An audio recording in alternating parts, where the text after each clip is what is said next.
Hi, I'm Gene Ward with Survival and Outdoor Safety.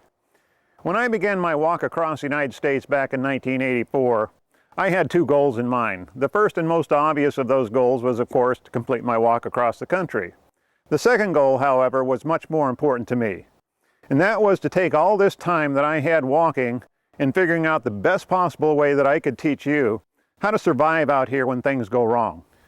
After spending over 14 months on the road and speaking to more than 200 groups, this is what I found. That survival instruction in this country was virtually non-existent, and for a very good reason. Most of the people coming to listen to me were not willing to spend 2 weeks of their time going through some very intensive training like we taught in the military in order to learn their survival skills.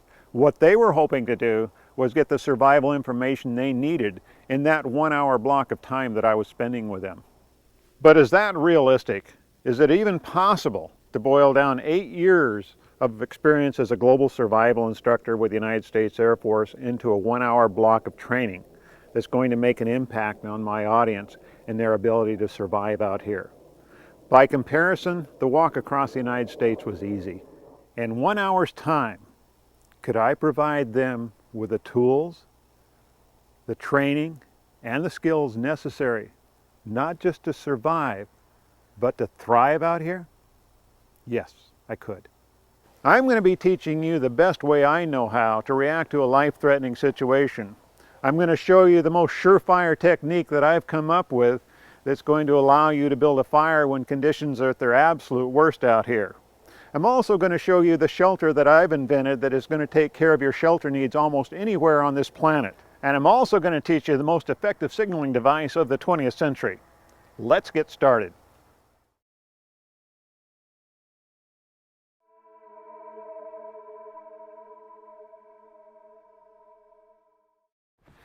If you become lost, what you should do is stop and get control of those emotions. Take an inventory of what you've got to work with. Get organized and develop a plan of action that's going to get you and yours through this night safely. Without a survival kit, it's going to be very difficult to get control of your emotions. The mind just doesn't want to work well when it's consumed by fear. What you're most likely going to do is to continue to try to keep getting back to your vehicle, even though you have no idea where that's at. The goal of this video is to show you that a small survival kit can keep these nights from becoming life-threatening.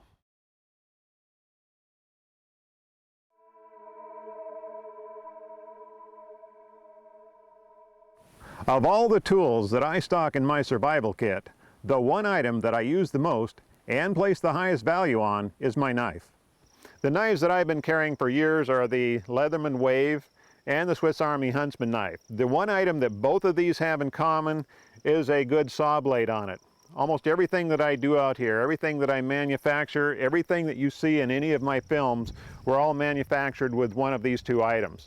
I place such a high importance on knives that I actually carry both of these with me. Of the two knives, I give the Leatherman Wave a little bit higher marks.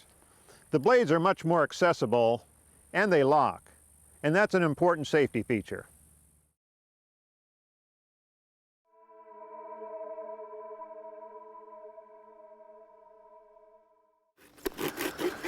One of the really cool tricks I learned when I was down in Panama from the instructors down there was how to split a piece of wood like this using your knife. Saw halfway through the wood and just give it a good wrap on a rock, and you've got a nice split piece of wood.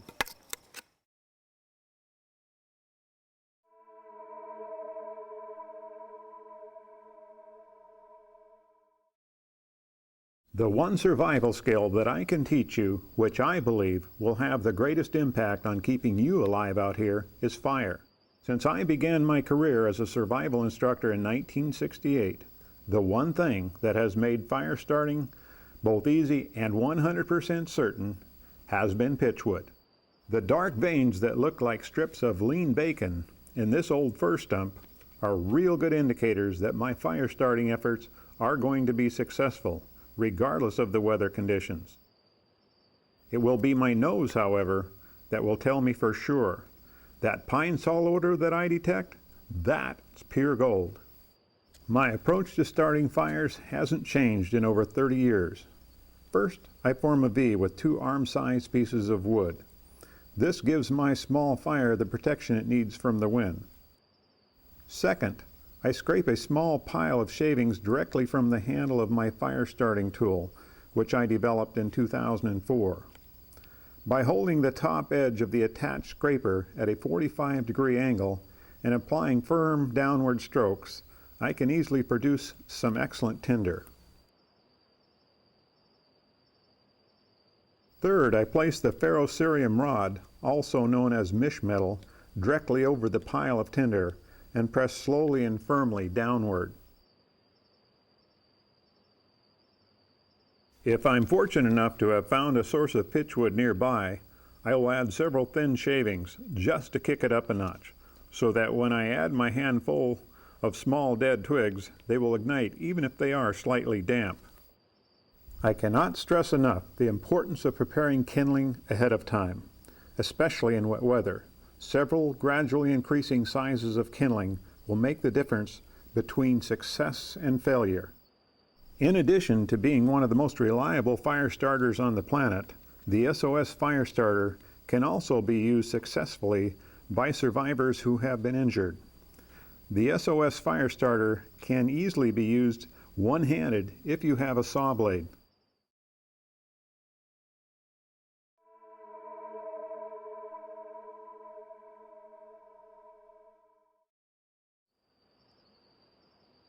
Cut a groove about 1/2 the depth of the scraper into an arm-sized branch. Insert the scraper and shave off flakes of pitchwood from the handle. It works best if you only shave in one direction, rather than going back and forth.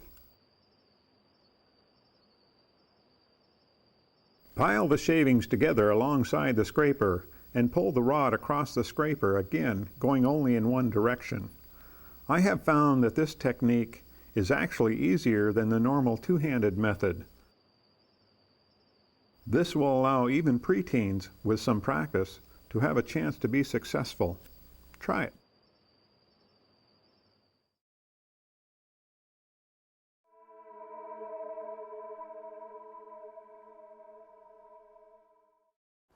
There's only one kind of cord that I recommend for your survival kit, and that's parachute cord, also known as 550 cord.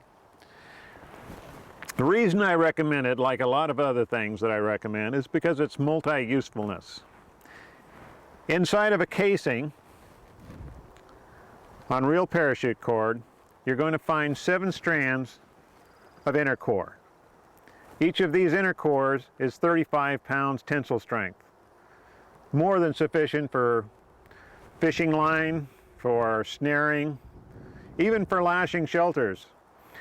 Even the inner core is twisted. It's a 3-strand twist, so you can actually separate these and get real fine thread or floss or whatever you need to use it for. Now, I generally recommend about 50 feet of this, which is this little bundle right here. And with the 7 strands of inner core and the casing, you're actually talking about 400 feet of usable rope.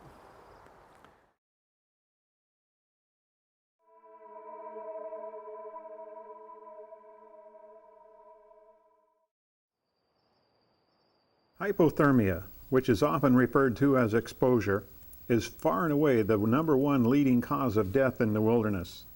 You simply cannot allow yourself to get wet and cold out here. The consequences are deadly. A full body-size plastic bag is both a quick and effective means of keeping hypothermia from becoming a life-threatening emergency. This high-density bag will easily fit in one of your back pockets. Personally, I prefer them to the much-touted space blankets for a variety of reasons. They're far more durable than the basic space blanket, and they're much more accessible. You can get them over your body 10 times faster than a folded up piece of tin foil. They can also be utilized in so many different ways to save lives out here, and at a fraction of the cost. These highly versatile bags can also be used to make an excellent tube tent that is as quick as it is easy to construct.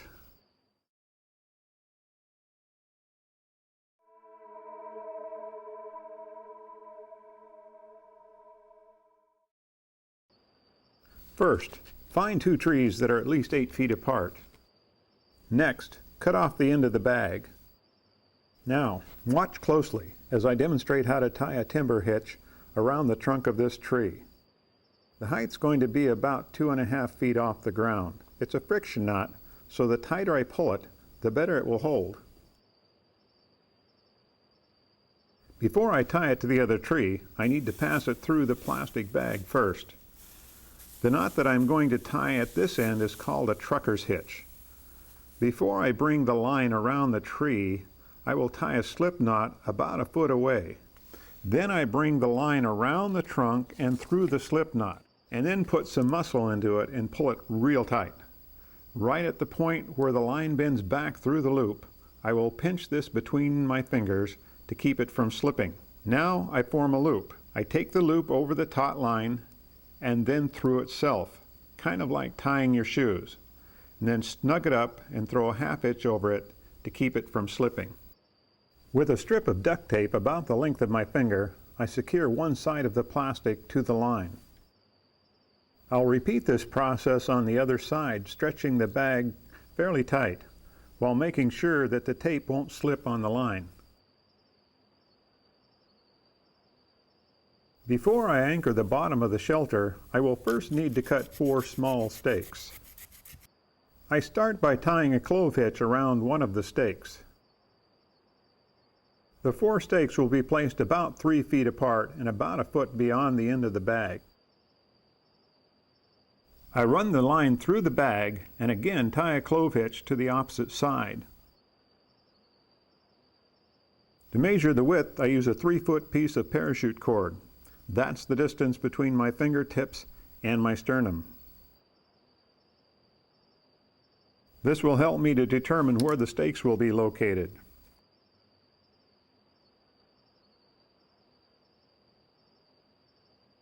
Running lines all the way through the tube tent is the most effective method I have found to keep the shelter tight and secure in high wind conditions.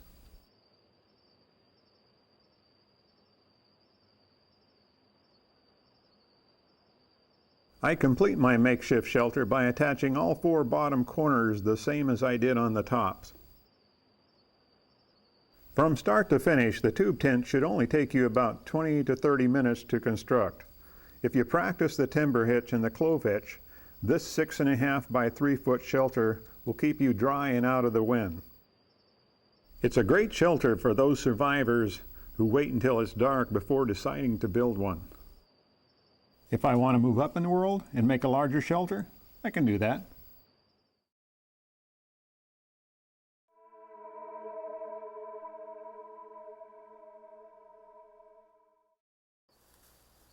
First, I need to make a height adjustment and move the line up the tree to about the middle of my chest.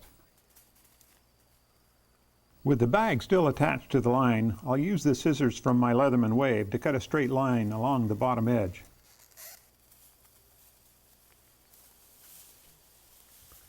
At each corner, I attach 6 inches of duct tape at a 45-degree angle, massaging it into the wet plastic sheeting and doubling it back for additional strength. Next, I'll pull the plastic down to determine the location of my stakes. By folding the tape back an inch or so, I can cut a small diamond opening just big enough for the parachute line to fit through. This will allow me to stake down each corner of the shelter fairly tight. If I decide the shelter needs more protection from the wind, I can add an additional stake to the center. This shelter required about the same amount of time as the tube tent, and it will easily withstand light to moderate wind conditions. If, however, you think that the wind is going to pose a problem, we can take care of that too.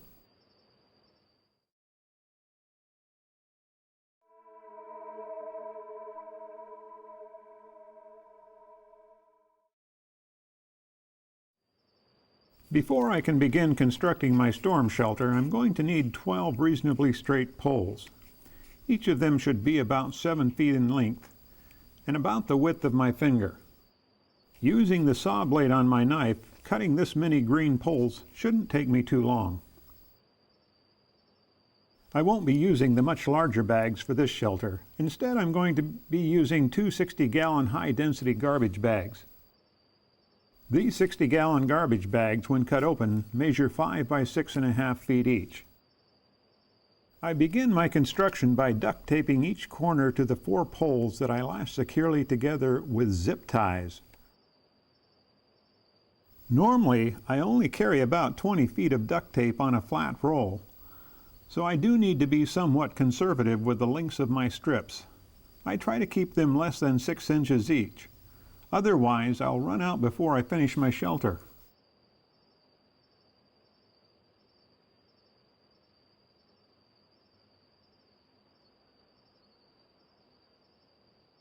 By using zip ties instead of lashing the poles together with a parachute cord, I have been able to create a whole new series of survival shelters. Now I can construct strong, complex frameworks that are perhaps 10 to 20 times faster, and it's so much easier. Almost anyone can do it. I can make my shelter covering much tighter by adding 2 more poles across the center of my panels. I do this in order to keep the side poles from being pulled inward when I tape the plastic to them. The purpose of having a pole framework is to be able to stretch the plastic sheeting outward. Tight shelters are much more weather and wind resistant, and they are much quieter. Using duct tape will not only allow me to get the panels drum tight, but they will also add stability to the panels as well. Like the previous 2 shelters, these shelters go up very quickly, and they're surprisingly simple. But more important, they make an excellent emergency storm shelter. 1 panel alone will provide some degree of protection from the rain by leaning it up against a line tied between 2 trees, or just leaning it up against a tree. But I have never considered a lean-to to be an adequate survival shelter. By adding an additional panel, I can create a much more suitable shelter. The small gap at the top can be minimized by zip tying both ridge poles together in several locations.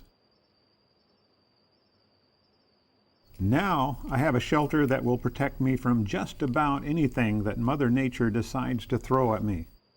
But it also has an additional feature that's virtually unheard of in survival shelters. By adding 2 vertical poles placed approximately 3 feet out from the bottom of the panel, I can create a much roomier working area that will keep me out from under the weather. All it takes is a couple more zip ties. What more could you ask for from a shelter that will literally fit in your back pocket? Actually, I haven't shown you the best feature of this shelter just yet. We'll get to that later.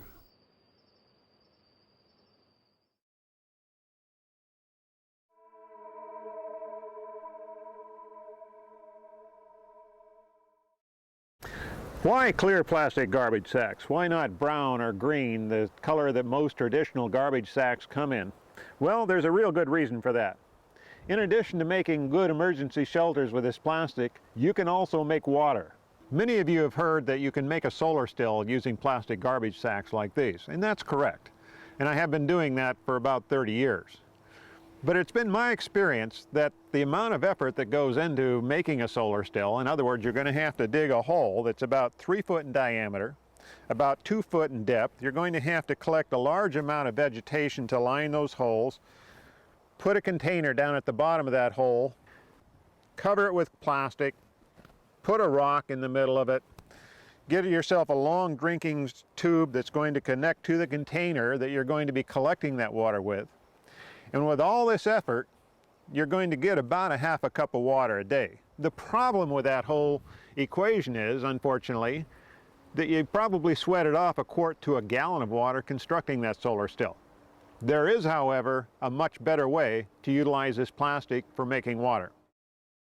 This is a transpiration bag. We put it up here about an hour ago over the limb of this deciduous tree. Already it's produced more than what a solar still would in a full day's production. We'll probably get 3 or 4 times as much as this at the end of the day. There is one other use for this garbage bag that's worth mentioning, If you ever have to transport a hypothermic victim out of the woods and you don't have a space blanket or a space bag, this will make a suitable alternative.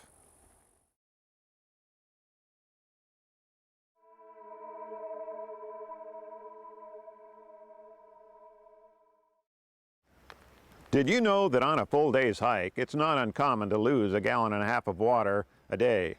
But it's not enough just to replace those lost fluids. You're going to have to replace those salts also. If you find that you or a member of your party is unable to keep water down any longer, it is important that you try to get a quart of Gatorade or a similar type product in your system as soon as possible before it becomes life-threatening.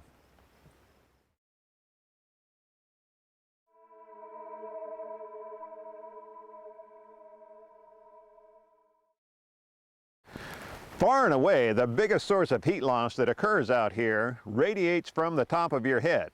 It doesn't take a brain surgeon to figure out the solution to this problem. Take a hat with you and wear it.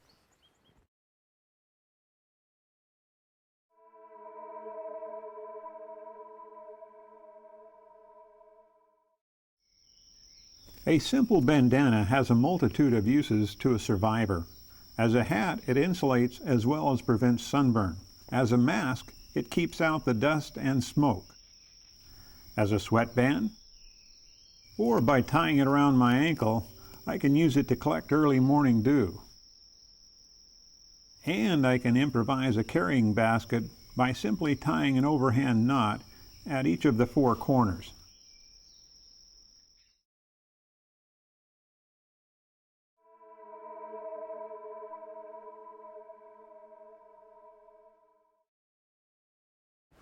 Over the past several years, many organizations have come out with what they call the 10 Essentials.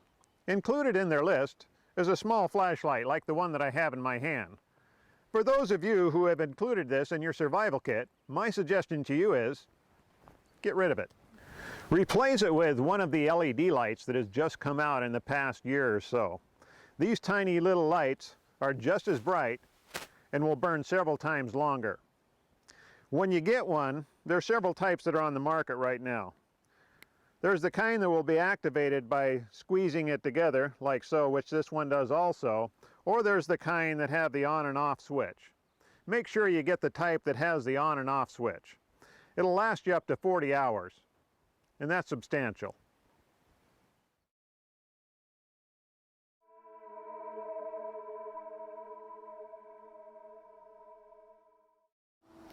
You can avoid getting lost out in the wilderness by simply having a small button compass like the one I have here. A little compass 101 for you. Unlike a standard compass, a button compass has a floating dial instead of a floating needle, which is significant in the fact that the north on the dial here is always going to be locked into magnetic north. Significant is where you point the compass, because that is going to be your line of direction. As I'm holding my compass right now, using this point right here as my line of direction, it's indicating to me that I'm pointing in a east-southeast direction, which is also called a bearing or an azimuth. I'm going to point it out directly in front of me, look out there and see what object I can walk to. In this case, it's going to be that big ponderosa pine tree out there about 100 yards. When I get to that pine tree, I'm going to redo this process all over again, from object to object, so that I continue on a straight line going east-southeast. It's always a good idea, before you venture into the woods away from your car, to get your bearings. In this case, we have an east-west running road. I'm going to be going to the south of this road. So if I get disoriented or lost, all I really have to do is go in a northerly direction to get back to my automobile or to get back to the road. If you take a few moments just to do this simple orientation before you leave, you're going to avoid getting lost.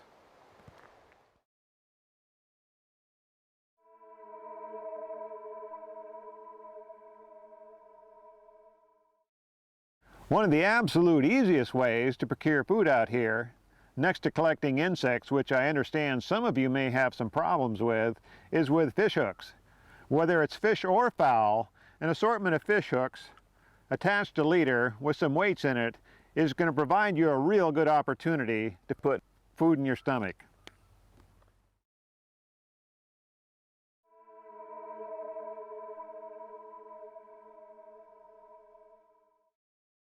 Surgical tubing is another one of those multi-useful items that I put in my survival kit. There's a lot of uses for them. As a drinking straw, as a tourniquet. Some instructors like to put them in their kits as triggering devices for snares, but I put them in my survival kit for a whole different reason.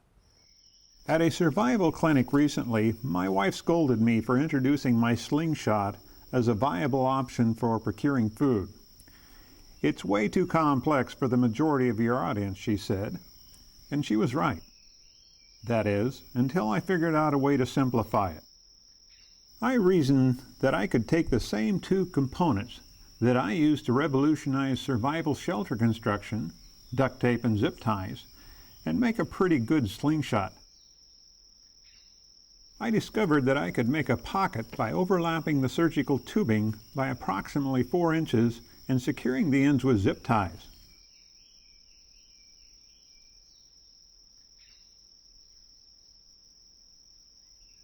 Zip ties could also be used to secure the tubing to the 2 posts on the slingshot.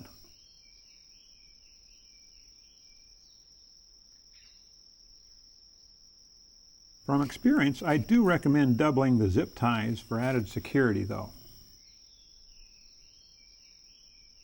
Another adaptation that I came up with a few years ago was adding a wrist brace.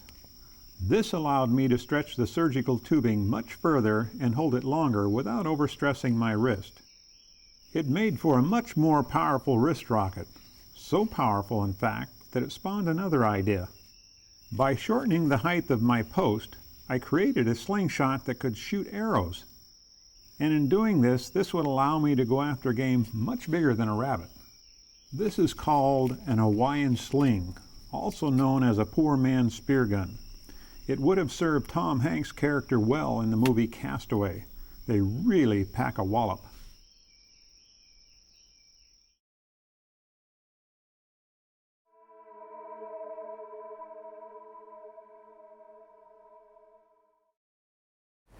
This is a sail needle. I put one in my survival kit because it's really small, and 2, because if I have any equipment breakdowns out in the woods, I can use it to sew packs together or other equipment or clothing, and it works real well with a parachute inner core. Now if I can just get that through there,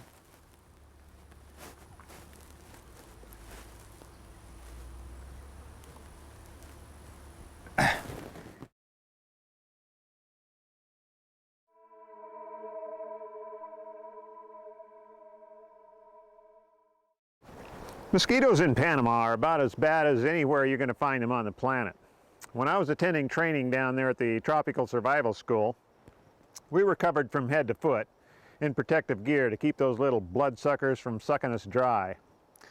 Our instructors, on the other hand, were basically running around naked. When I asked them how they did that, they explained to me that when the mosquito comes calling, she's going to be buzzing around your ear to raise your blood pressure so she can get a real easy meal. So all I needed to learn how to do was ignore her when she came calling. So far I haven't figured out how to do that real well yet, so I still carry cutters around in my survival kit with me.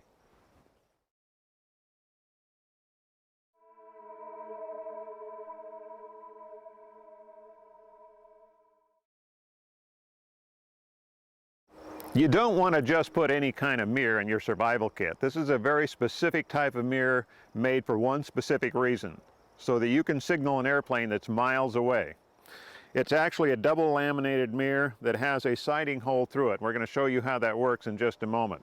But you can actually hit the pilot of an airplane several miles away right between the eyes with this. And that's significant, especially if you've been out here for a few days and your life is on the line. And finally a search airplane comes over. With a regular signal mirror, what you'd have to do is find the reflection of the sun, put it on your hand, use your fingers as a sighting mechanism so that you continue to keep that sun's reflection on there, and point it in the general direction of the airplane, and hopefully the airplane pilot will see that flash. With this signal mirror, however, I can in about 3 seconds get that sun's reflection, hit the airplane pilot several miles away, right between the eyes. Find an open area as much as possible and then turn toward the sun. Find the reflection of the signal mirror down on the ground right in front of you, and then place your hand out in front like this. You'll see the reflection on your hand. Now look through the small circular opening in the signal mirror, and you'll see what is a small representation of the sun on your hand. You're going to want to keep that small dot of light in that round opening of your signal mirror. Now, if I'm going to be turning to my right, in other words, if the airplane is off to my right, I'm going to want to put the signal mirror in my right hand. So as I turn, I'm not blocking the sunlight with this hand, whereas if I had my hand over here and turning to the right, eventually I'm going to turn far enough to where this is going to block off the sun. So whichever direction I turn, I want to have it in that hand. Now, regardless of where the sun is in the sky, I should be able to follow around 360 degrees, particularly if we're talking about a helicopter. If he thinks he sees you, he's going to start circling around. You want to continue to keep that signal mirror flash on the pilot as long as you can to ensure that he sees you.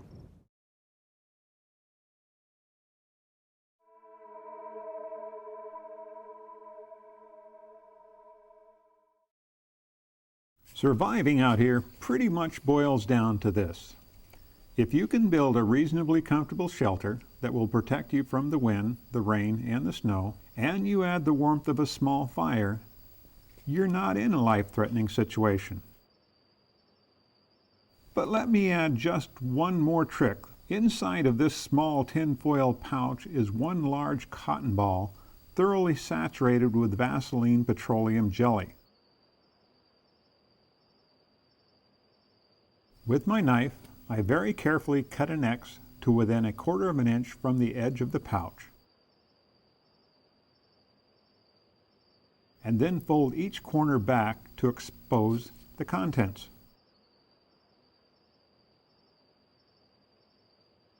To form a wick, I use the pliers of my Leatherman Wave.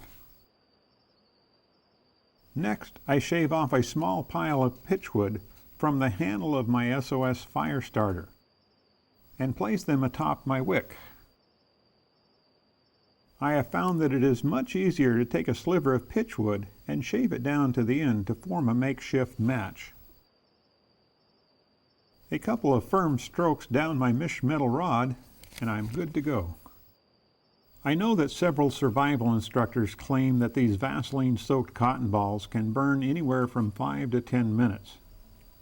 I have discovered that they can burn for up to an hour when they're encased in these tinfoil pouches.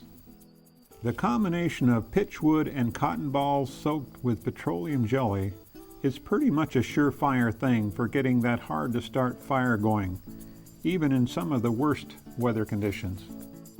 When the shadows are as long as they're going to get and the sun starts to disappear below the horizon, it's time to batten down the hatches and introduce you to a concept that is rarely taught in the survival business: building a small fire inside of your shelter.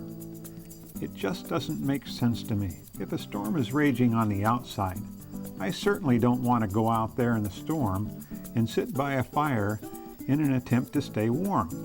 I would much rather be on the inside where it's dry and warm, and I'm protected from the wind and the rain and the snow. And because a small fire on the inside is far better than a large fire on the outside, I won't have to spend nearly as much time gathering firewood. Here's what I believe. If you have to spend an unexpected night in the wilds, it doesn't have to be a life-threatening event for either you or your loved ones. If you practice the skills that I have taught you in this video and put together a small survival kit with the plastic bags, the duct tape, the zip ties, parachute cord, and a good fire starter, you can be right where I am now, confident that while you are waiting for the rescuers to find you, you won't be just surviving this experience. You'll be thriving instead.